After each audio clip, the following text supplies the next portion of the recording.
Hello and welcome to another MiTunes podcast, right here at manxradio.com.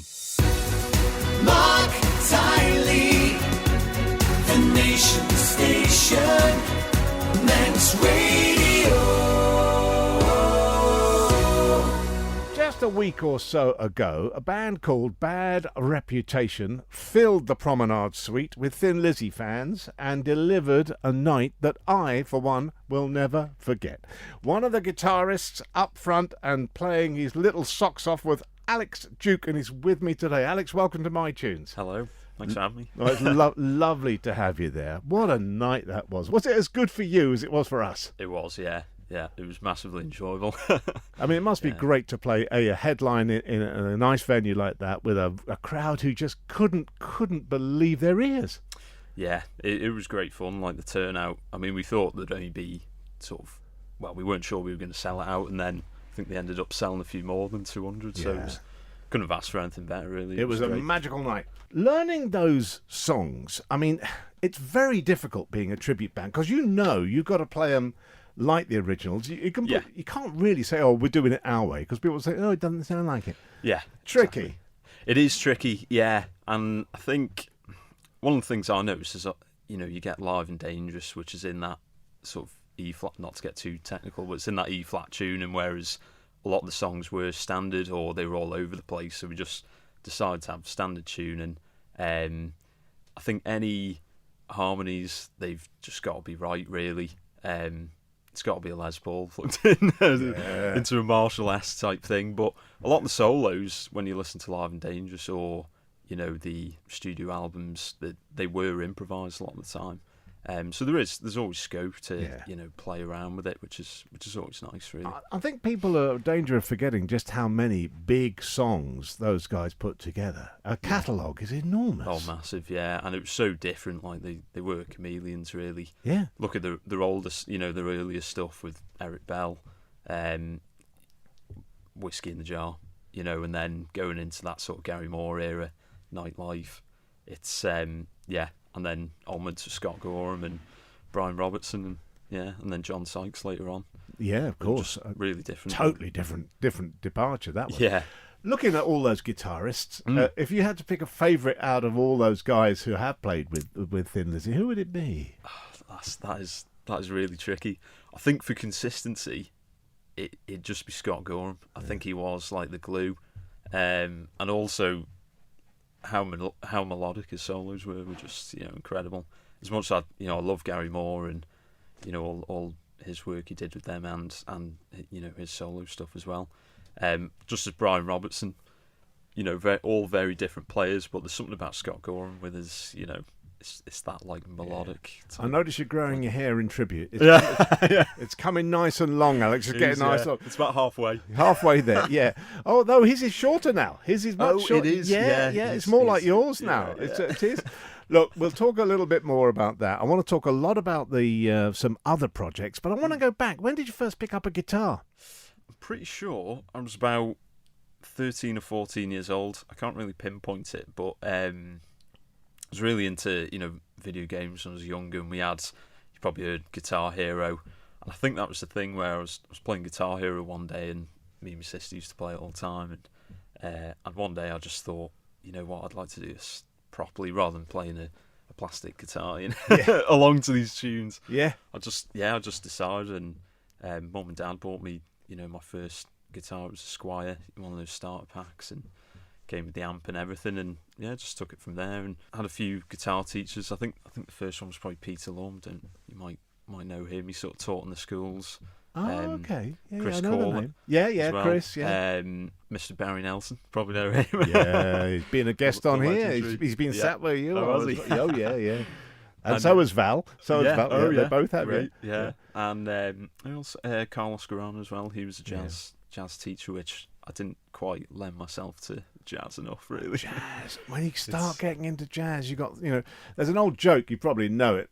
The difference between jazz and rock, but jazz, you play 3,000 chords in front of 10 people, and in rock you play 10 chords in front of 3,000 people. That's it, yeah. It's so hard, Jazz. It is. You really have to devote yourself to it. Yeah, it's a life's work. Life's work. Absolutely. Let's have your first track, and where are we going to go? Led Zeppelin is probably my all-time favourite band. Don't need to go into why. They are the quintessential, rock band, basically. Along with Cream, Beatles, all the rest of it. But I chose this one off of Physical Graffiti. I think if you asked me a while ago, it probably would have been the earlier albums. And I think there's something about those later albums when you start to get into them. It just all comes together. Lyrically, when they, stop playing blues songs, so to speak, and they come into their own, and I think it's got everything, this track.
Then again it will be. Though the course may change sometimes, rivers always reach the sea.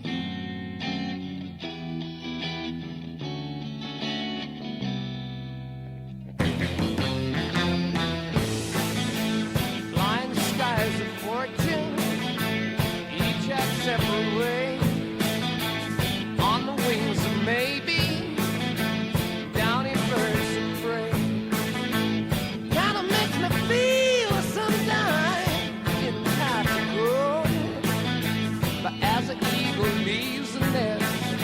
got so far to go.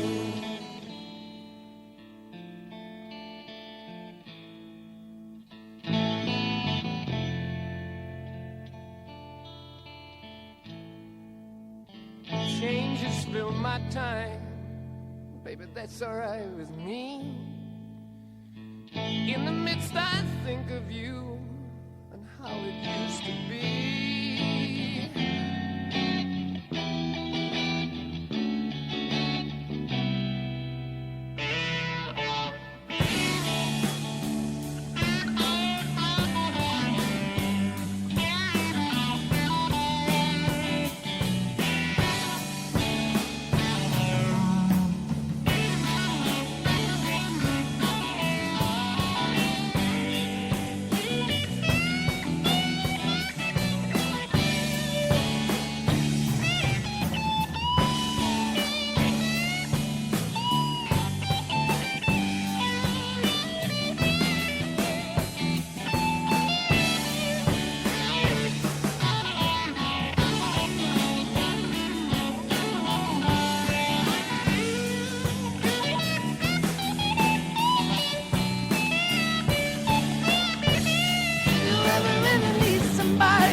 dreams with great surprise to me. Never thought I'd see your face the way it used to be. Oh, darling, oh, darling.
All this week on MiTunes, my guest is Alex Duke, and you're quite right, he is part of the Duke dynasty.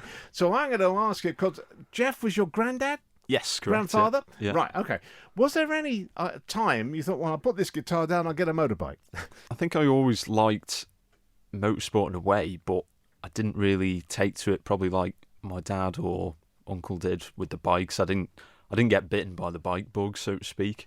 I think I always preferred cars, but, you know, just immensely proud of what he achieved in his time. And I think there's always that thing of, well, I don't want to touch a bike because I feel like I wouldn't really get there. You know, everyone's different, aren't they? And I mean, never say never. I might, you know, get on a bike one day. I would love to, you know, learn how to ride a bike and get my license. But yeah, it's something I never really, I never jumped into. Yeah, it must be there somewhere in the genes. I wouldn't be at all surprised Somewhere. to see it sometimes. I know.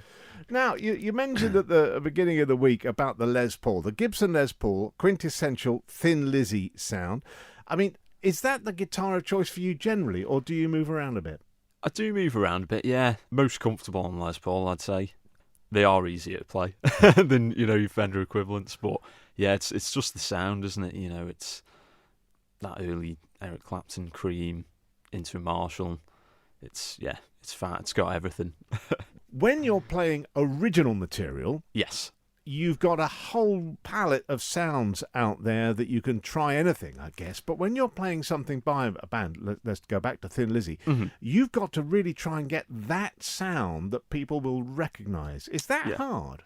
I'd say it. This sounds really cliche. It's probably less about the gear when you get into it, and it's more about the feel and the way you play the notes, and you know, whether it be the vibrato or. But yeah, I think to get you in the ballpark, Les Paul into a overdriven amp, let's say. Yeah. I mean, there's stuff now. Obviously, all these pedals. You don't need all these pedals, but it certainly helps with, you know, a lot of to get it close. Let's just talk about a little project that your good friend Chris Honor, sitting in that chair, said, Mark, he said, if you talk to Alex Duke later on in the year, there may be some news about a new band. Yes, that is correct, yeah. Right, let's have we've it. got a little something. Yeah, we've got a little blues 4-piece, blues rock, sort of in that vein of Cream. Eric Clapton, you know, is a couple of later ones in there. Rory Gallagher, Jimi Hendrix, basically all the Guitar Hero-y stuff. Now, so it's 2 guitars, bass, drums? It is, yeah. So Chris is doing the lead vocals, and amazing lead vocals, and, you know, great rhythm guitar. He's also doing a little bit of lead guitar. We've got George Stevenson on bass, you know, fantastic bass player. Played with him a good few years now. John Cleater on drums, you know, incredible. I've played with him many years, and it's a good bunch. Well, we'll pick up on that a little later, but I think we need to have a Thin Lizzy track, given the bad reputation. Yeah. Superb outing. What are we going to have? So we're going to have Still in Love with You off Live and Dangerous. You mentioned yesterday that the gear changes in Thin Lizzy's music are remarkable. Yeah, there's something about this one that's, you know, it's got a bit of everything. It's a love song, but it's also got this like two epic guitar solos in it. And there you go.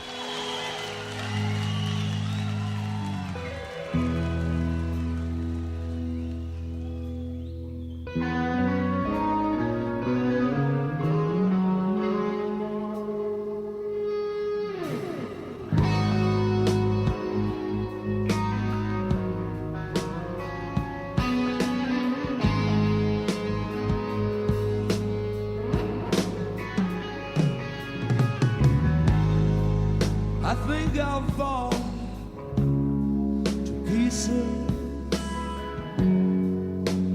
if I don't find something else to do. This sadness, it never ceases. Oh, I'm still in love with you. And my head, it keeps on reloading. It's got me in a crazy spin. Oh, darling, darling, darling, darling, darling. Is this the end? I'm still in love with you.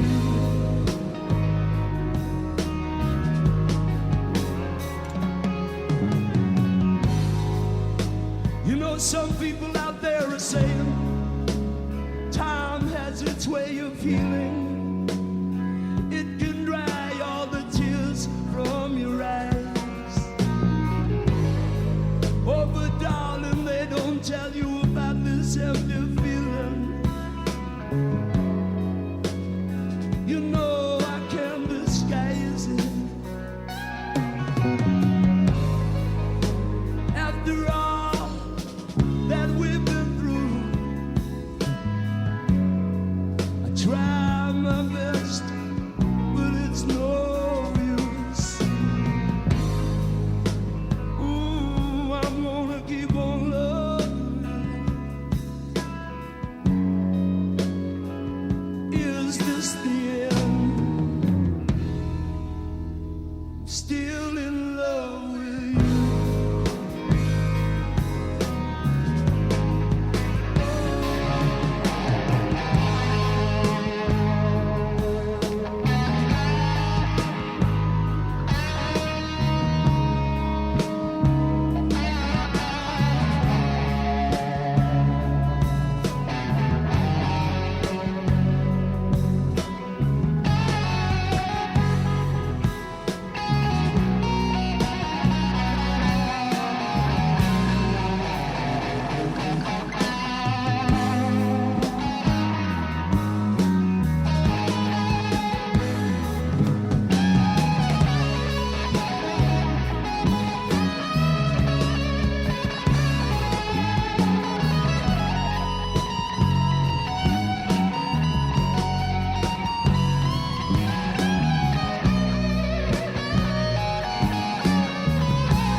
And now that it's all over, woman, that's something I think you should know. And maybe because my baby, she had a baby by me, she might think it over one more time before she goes. Call on me, baby, if there's anything I could do for you. Call on me, baby, help me see it through.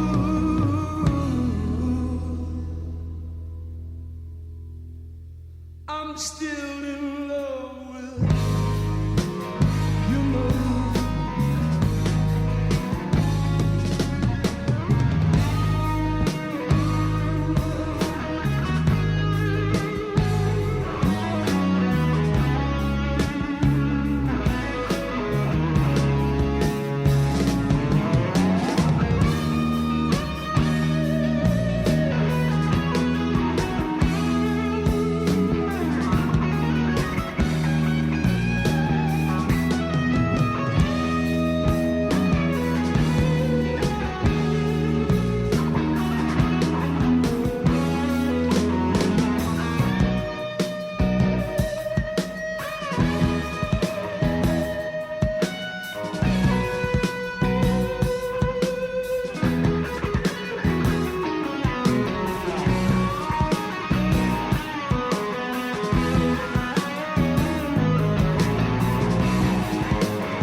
guest all this week on MiTunes is a guitarist called Alex Duke. And as we mentioned yesterday, he's yet to pick up a motorbike, but it may come in time.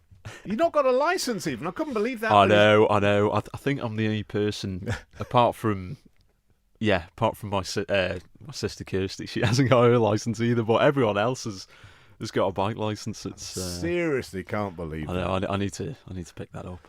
Right, we mentioned the guitarists in Thin Lizzy, and Scott Gorham sort of came out at the top of the pile.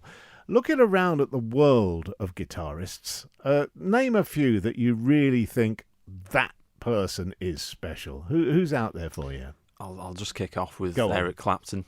Yeah. I mean, he was 17 years old in Blues Breakers, John Mayall's Blues Breakers, and then went to form a supergroup, Cream. Then went on, Blind Faith, Steve Winwood, did a solo thing where he decided to depart away from that, guitar hero persona. And I think even going later on, which, was quite polarising, but the Journeyman era, to me, is, incredible. He wasn't Jeff Beck in that he was evolving in ways where it was, delving into jazz and stuff like that. But I think he's just had the most amazing career, really. He's one of those Still guitarists, Eric Clapton. You only have to put a couple of seconds on, and most of us will say, "Oh, that's Eric." Yeah, How does absolutely. that happen? How does that happen? Yeah, it is interesting, isn't it? Carlos Santana. I could pick Carlos Santana out in a second. Yeah. His tone, his sound. Yeah, They're very distinctive, these players. they are. I think that's what makes, these incredible, guitar heroes, really, aren't they? It's being able to pick them out and going, yes, that is them. You just instantly know. Same with Jeff Beck, although he was later on when he was doing his, whammy bar tricks and stuff. That was quite different to his early stuff with, Jeff Beck group. But even still, you could pick it out easily. It's funny, isn't it? Because sometimes that you get a sound. I'm going back a while now to when Eddie Van Halen was sort of like pick of the pops. He was on it, and he was on everybody's record. Oh yeah, Everybody Michael wanted Jackson and- everybody wanted Eddie Van Halen. Yeah. And they'd trust him in those days. They'd send him the master tapes. He'd do his little bit and send the master tapes back because you couldn't do it over the internet. in No, those days. yeah. But those sounds, every now and then somebody comes along and boom, just when you think you've heard everything, you haven't. Yeah, exactly, yeah. And those techniques. Okay, so we've got Eric. Let's have another couple of favourites of yours. Well, the couple, Jimmy Page, Yeah. Led Zeppelin, enough said. Yeah, you know, yeah. it's, he was incredible. I mean, he played on he was a studio musician for a while, wasn't he? And, Certainly. you know, played on a lot of stuff, but his work with Led Zeppelin is just, it's unparalleled. Now, today, we're going for a wonderful guitarist, and many of our people listening might not be aware of him. Talk me through Eric Johnson. Yeah, Eric Johnson. I think this comes from that, when I used to play Guitar Hero, that was one of the tracks on there, was Cliffs of Dover.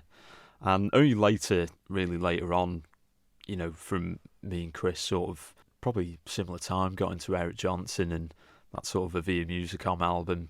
Somebody else I play with, Kev Cleater, massive Eric Johnson fan, and he can probably play it all amazingly.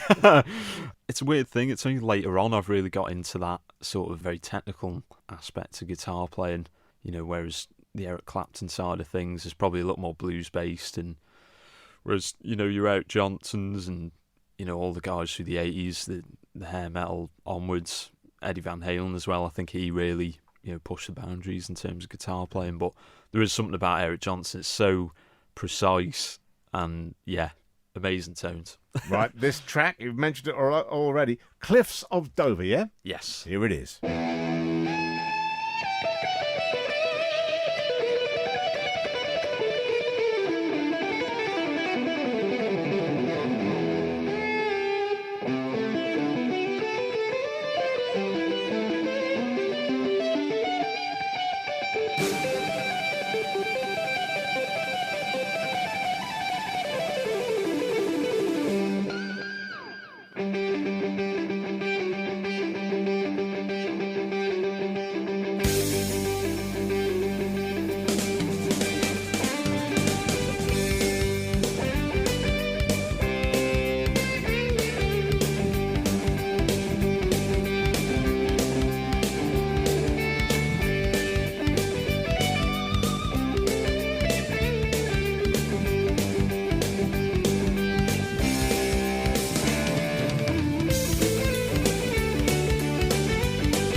On MiTunes this week, I've got a guitarist, Alex Duke. Not any guitarist, but as one of my guests a few months ago said, probably one of the finest guitarists on the Isle of Man. That's what Chris Honor said about you. Oh, no. He did. No pressure with this new band. No pressure at all. Flattered. No, he did, and I agree. Tell me about your regime for learning, practicing, developing. Is it quite strict? Do you play the guitar every day? I try and play every day in some aspects. You know, there's no practice routine or anything. Maybe earlier on I tried practicing with the metronome, you know, for about a day or two, got bored. But I think what matters most is probably playing stuff you enjoy playing.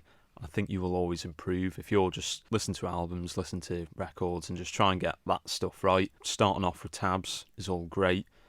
I think later on, when you start to develop your ear a little bit, I noticed myself that I could, you know, play by ear a lot better now than I could ever do when I was trying to learn off tabs. But that must be quicker as well. If you've got the ear and you can hear something and then play it straight back, that must be quicker than looking at the tabs. Tabs are not exactly music, are they? It's not like reading piano music. There's a funny system. Talk me through what a tab is. Yeah, it's kind of like, I think it's been explained as like cheats for guitar, basically. It's, you know, it's basically 6 lines.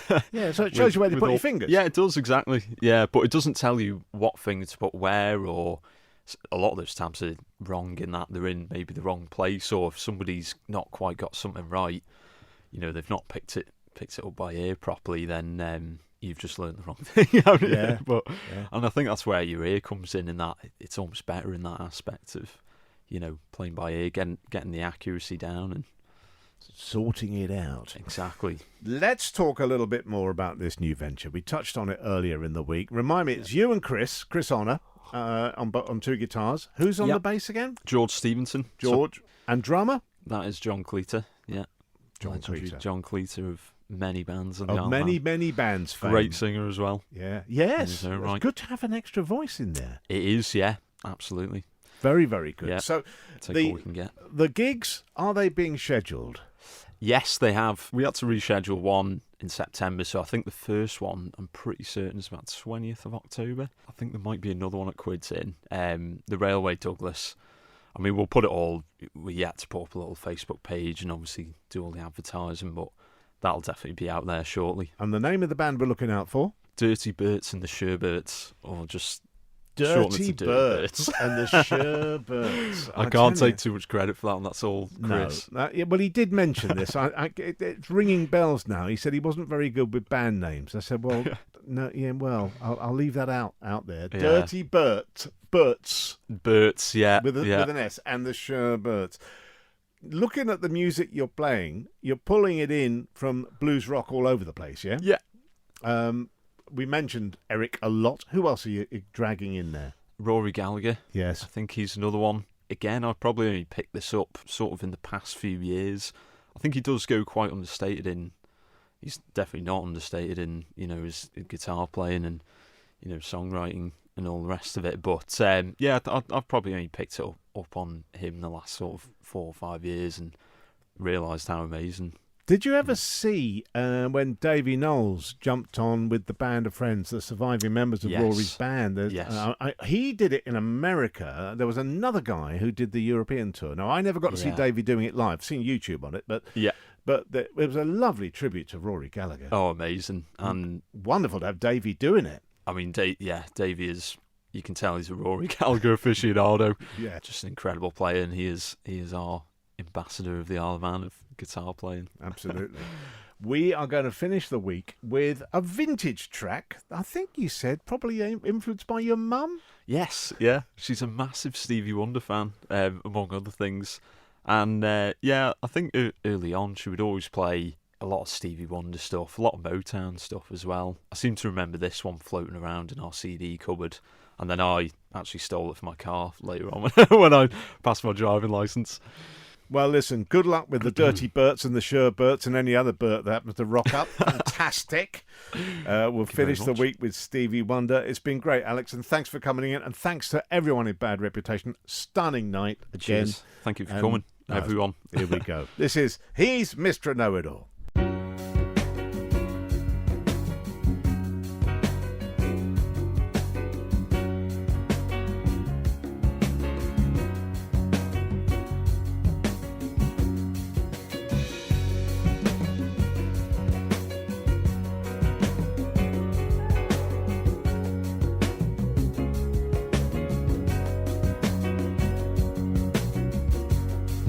He's a man with a plan, got a counterfeit dollar in his hand. He's Mr. Know-it-all, playing hard, talking fast, making sure that he won't be the last. He's Mr. Know-it-all, makes a deal with a smile, knowing all the time that his lies a mile. He's Mr. Know-it-all, must be seen, there's no doubt. He's the coolest one with the biggest mouth. He's Mr. Know-it-all. When you tell him he's living fast, he will say, what do you know? If you had my kind of cash, you'd have more than one place to go.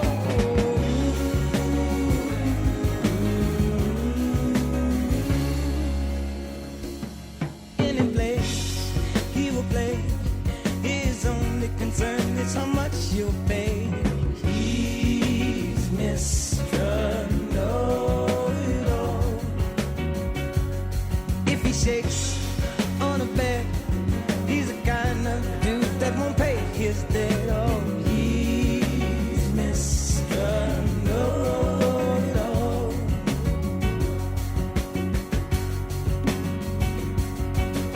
When you say that he's living wrong, he'll tell you he knows he's living right.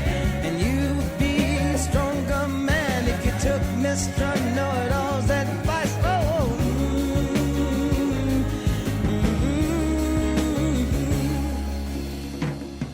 he's the man with the plan, got the counterfeit dollar in his hand.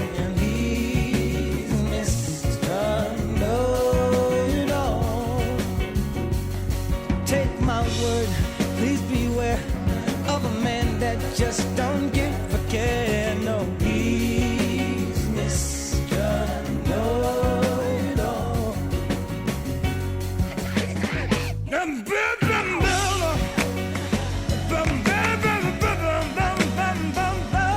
Say it. He's Mr. Know-it-all. And if I take a cane, take your head off to the man who's got the play. He's Mr.